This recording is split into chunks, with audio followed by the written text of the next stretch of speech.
2022 இதே நகர்ப்புற உள்ளாட்சி தேர்தல் வரும்போது சுயேட்சை சின்னத்துல வைர சின்னத்துல தலைவர் தளபதி அவர்களின் போட்டோவை போட்டு நான் ஜெயிச்சால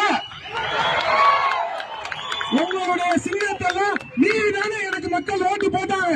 அந்த தலைவரோட மூஞ்சிய பார்த்து ஏன் அப்புறம் என்னோட வார்டு விஸ்வதாஸ் நகர்ல எஸ்ஐஆர் காப்பி கொடுக்கறதுக்கு மறுக்கிறீங்க? என்ன காரணம்?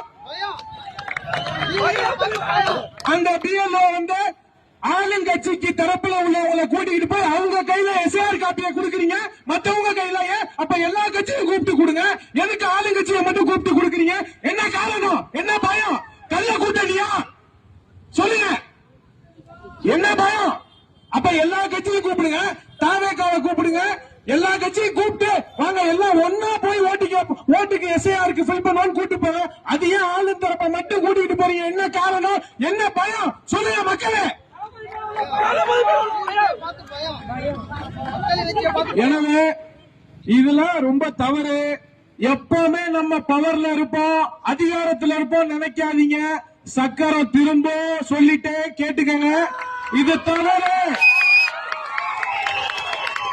யாரும் நிரந்தரம் கிடையாதுங்க. எல்லாருக்கும் இந்த நாடு சமம். அதனால இன்னைக்கு பவர்ல இருக்காங்க சொல்றாங்கன்னு கேட்டு பண்ணாதீங்க.